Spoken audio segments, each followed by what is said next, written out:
Okay, तो मैं आपको ये बता रही थी कि दो न्यूक्लियस है, वेजिटेटिव न्यूक्लियस है और जनरेटिव न्यूक्लियस है।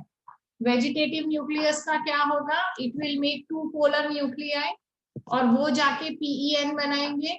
और जनरेटिव न्यूक्लियस का क्या होगा, वो स्पर्म न्यूक्लियस बनेगा और वो जाके जाइगोट बनाएगा। क्लियर है? Is it clear? हाँ। Okay. Next is in a mature pollen, how many nuclei are present and write their name. अच्छा, ये तो हो गया. Name any plant that causes pollen allergies. Parthenium, ये तो रटना है आपको. कैरेट रूट फिर का कैरेट ग्रास से बोलो. Carrot grass carrot. Carrot grass correct correct. अच्छा, अब एक मिनट. हाँ, कि कुछ लोगों को ना फॉन की भी एलर्जी होती है. फॉन के जो पॉलन तो नहीं, फॉन के जो स्पोर्स होते हैं ना, कभी कभी उनसे भी एलर्जी हो जाती है. ओके, बट उसको हम पॉलन तो नहीं बोलेंगे. ठीक है. What is the role of pollen tablets in athletes and race horses. अच्छा, हमने पढ़ा था ना कि वो जो पॉलन ग्रेन होते हैं वो, यार ये मीटिंग बार बार लीव हो जाती है.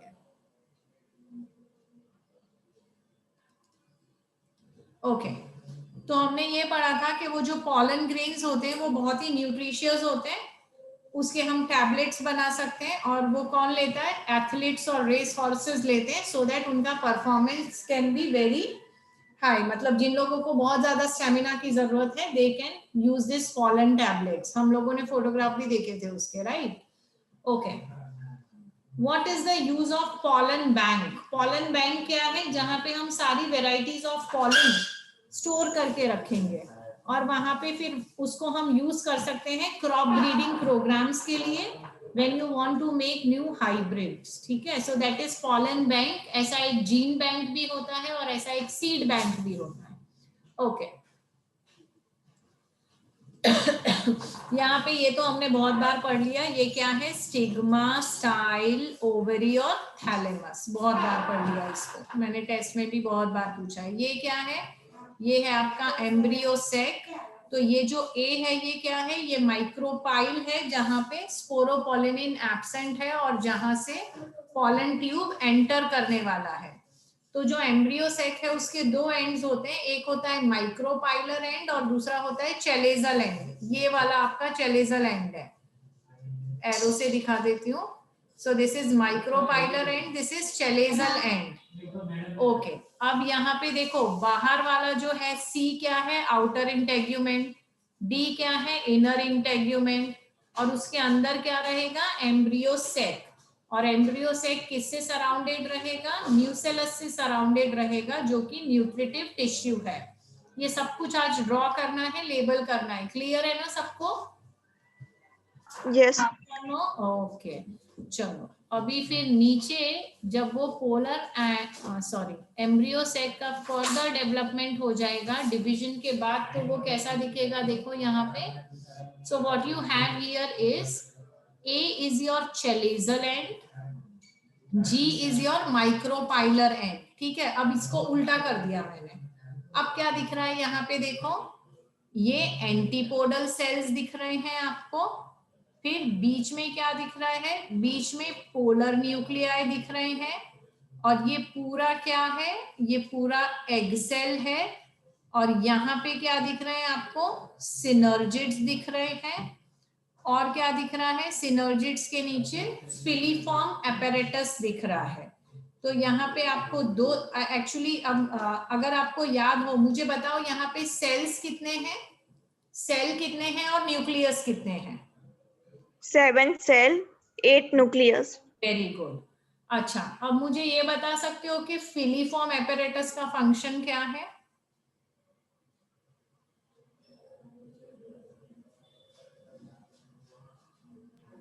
Function of, as Chelsea told us, the function of filiform apparatus is guiding the polar tube. polar tube को कैसे पता चलेगा ओव्यूल कहाँ है, कीमोट्रोपिज्म हो रहा है यहाँ पे, तो उसको डायरेक्टली जाके ओव्यूल को ही फ्यूज करना है. तो उसको कौन हेल्प करेगा, फिलीफॉर्म एपेरेटस हेल्प करेगा, जो सिनर्जिड के बीच में जो एग सेल है उसके वहां लेकर जाएगा ताकि वो फ्यूज हो सके।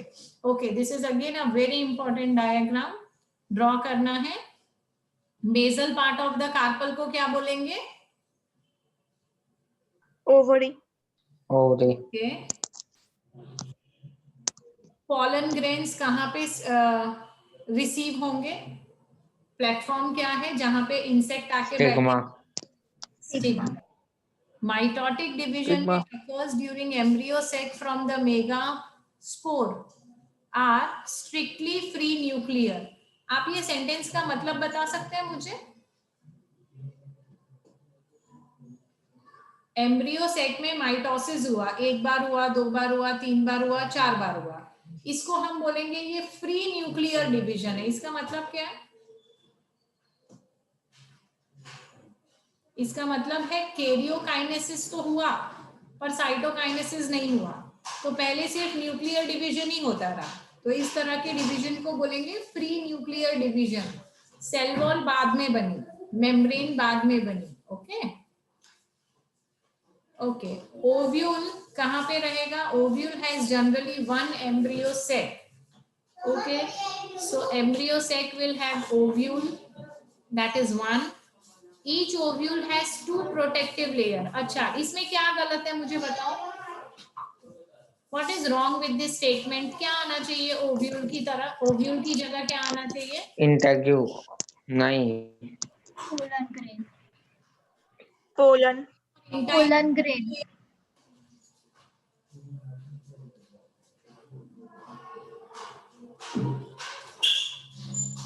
वो एक्साइन और इंटाइन की जगह वो आएगा इंटेग्यूमेंट्स। पॉलन ग्रेन के लेयर्स है ना, एक्साइन और इंटाइन। अच्छा, ओव्यूल में कौन से लेयर्स होते हैं बता सकते हैं आप? इंटेग्यूमेंट, इंटेग्यूमेंट्स होते हैं, एक्साइन और इंटाइन नहीं होते हैं। Correct.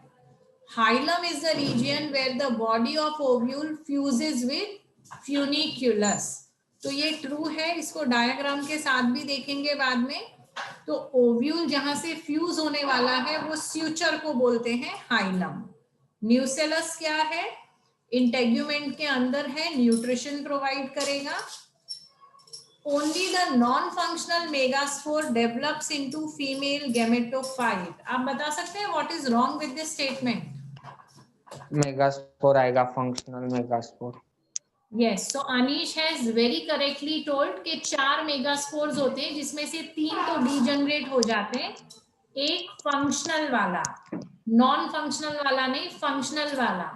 So only one functional megaspore develops into female gametophyte। तो जो फीमेल मदर स्पोर है उसमें से एक ही फीमेल गैमेटोफाइट बनेगा, लेकिन जो माइक्रोस्पोर मदर सेल्स हैं उसमें से कितने बनेंगे? 4। पर मेगास्पोर में से कितने बनेंगे? एक। Okay, when an embryo sac develops from a single megaspore, इसको क्या बोलेंगे? मोनोस्पोरिक डेवलपमेंट बोलेंगे। ओके, अब वापस से हम एम्ब्रियो सेक की बात करते हैं। सेंट्रल सेल जो है वो क्या है? Polar nuclei. एग सेल है, वो एग सेल, हाँ ओके, डी का 1 है polar nuclei. Okay, then egg cell 2a, वो क्या है? इट इज एग एपेरेटस, उसी को एग सेल बोलेंगे। एंटीपोडल सेल कहाँ पे प्रेजेंट है? चेलेजल एंड पे प्रेजेंट है। MMC माइक्रोस्पोर मदर सेल या तो मेगास्पोर मदर सेल, इनका क्या होने वाला है? मियोसिस होने वाला है। और गैमेटोफाइट, गैमेटोफाइट का आंसर यहाँ पे दिया है FF है किधर? So we have nothing left now. Gametophyte का आंसर क्या आएगा? Embryo sac, embryos, sorry, embryo sac, embryo sac. तो मैंने कुछ तो लोचा मारा। Embryo sac is gametophyte.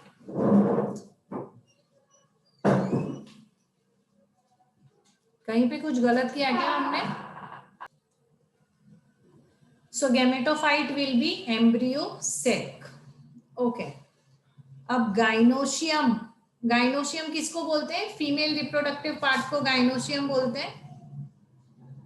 Gynoecium has many carpals, तो उसको क्या बोलेंगे? Multi carpellary. अगर वो फ्यूज्ड है तो सिनकार्पस, अगर वो फ्री है तो apocarpous. Apocarpous. Apocarpous. Sorry, apocarpous. Apocarpous. Correct. जब मेगास्पोर बनता है, मेगास्पोर मदर सेल में, तो उसको क्या बोलेंगे? मेगास्पोरोजेनेसिस। और जब माइक्रोस्पोर बनता है तो क्या बोलेंगे? Microsporogenesis. Microsporogenesis. How many cells, ये तो अभी पूछा था मैंने, एम्ब्रियो सेट में सेल कितने हैं? 7, और न्यूक्लियस कितने हैं? 8। अच्छा, अब यहाँ पे फ्लावर्स बताए हुए हैं, कैस्मोगेमस फ्लावर और क्लिस्टोगेमस फ्लावर। बताइए क्या होते हैं?